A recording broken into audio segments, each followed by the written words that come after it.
महिलाओं की सुरक्षा को लेके आज भी हम लोग संशय में रहते हैं। इतनी घटनाएं, दुर्घटनाएं हो रही हैं छोटी छोटी बच्चियों के साथ। मुझे लगता है सुरक्षा, कानून व्यवस्था के लिए आप नहीं, आपने बिल्कुल सही कहा। देखिए, दोनों तरह की चीजें मैं कहूंगा इसमें।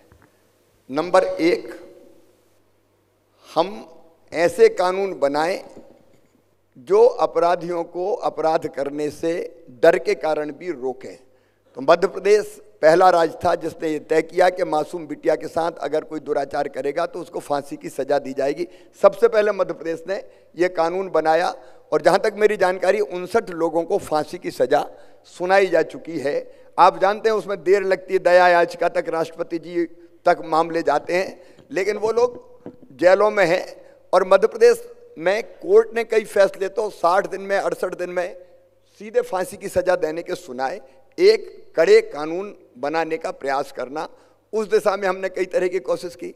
दूसरा, हमने प्रयास किया कि बहनों को सुरक्षा के लिए अगर बेटियां बड़ी संख्या में पुलिस में होंगी तो उससे भी, क्योंकि कई बार केवल पुरुष पुलिसकर्मी हैं तो वो किस ढंग से काम करेंगे, मैं आरोप नहीं लगा रहा, लेकिन महिला पुलिसकर्मी है, महिला टीआई है, महिला और कोई पुलिस अधिकारी है तो बातें ठीक से सुन सकते, इसलिए 30% रिजर्वेशन हमने देने का काम किया।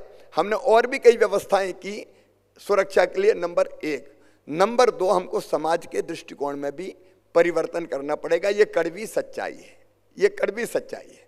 90% बेटियों के प्रति अपराध या तो रिश्तेदार या बहुत परिचित परिवार के लोग करते हैं। आप आंकड़े उठा के देख लीजिए, ये कलंकित करने वाली सच्चाई है, कलंकित करने वाली सच्चाई। लेकिन ये सच्चाई है, कोई ना कोई रिश्तेदार जिस पर परिवार विश्वास करता है और बेटी को अगर उनके सहारे छोड़ दे और वो ही ऐसी घटना करें, तो मैं ये मानता हूं कि दूसरा काम हमको निरंतर समाज के दृष्टिकोण को बदलने के लिए भी अवेयरनेस पैदा करने का और बेटियों के प्रति दृष्टिकोण बदलने का, वो भी हमको करना पड़ेगा।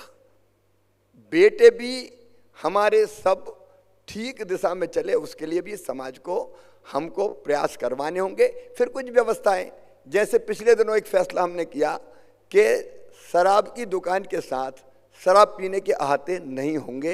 एक झटके में सारे अहाते हमने खत्म करने का काम किया, क्योंकि अहाते में बैठ के पीते थे और फिर नशे में वहां से निकलते थे तो फिर होश रहता नहीं था और कई इस तरह की घटनाएं कई बार ऐसी हो जाती थी।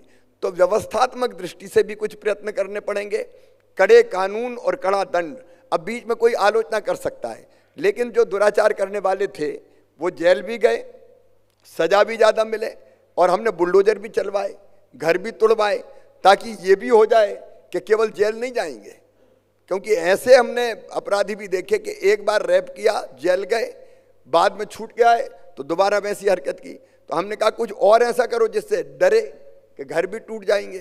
तो इस तरह की सारी चीज़ें, फिर शिक्षा में भी कम से कम हमको शिक्षा की व्यवस्था में भी बहन और बेटी के प्रति सम्मान का भाव जगाने के संस्कार देने के प्रयत्न करने पड़ेंगे और इन सब मोर्चों पर काम करने का प्रयास हो रहा है। लेकिन एक जिस तरह की चीज़ें आज परोसी जा रही है, स्मार्टफोन में अगर फ़ोन उठाओ और हमारे छोटे छोटे बच्चे 13 साल, 14 साल, 15 साल जिस तरह की सामग्री परोसी जा रही है, देख के मानसिक रूप से विकृत होते हैं, गलत दिशा में बढ़ते हैं। तो मुझे लगता है कि सरकार के साथ साथ हम सबको प्रयत्न करने पड़ेंगे इन दिशाओं में, तब ऐसी दुर्भाग्यपूर्ण घटनाएं जो कई बार दिल दहला देती है, आत्मा रोती है, उन घटनाओं को रोका जा सकेगा। लेकिन सरकार इसका मतलब ये नहीं कि अपने दायित्व से बचेगी। कड़ा दंड देना, कड़ी सजा देना और बेहतर कानून बनाना और बेहतर व्यवस्था करना, ये काम लगातार जारी रहेगा।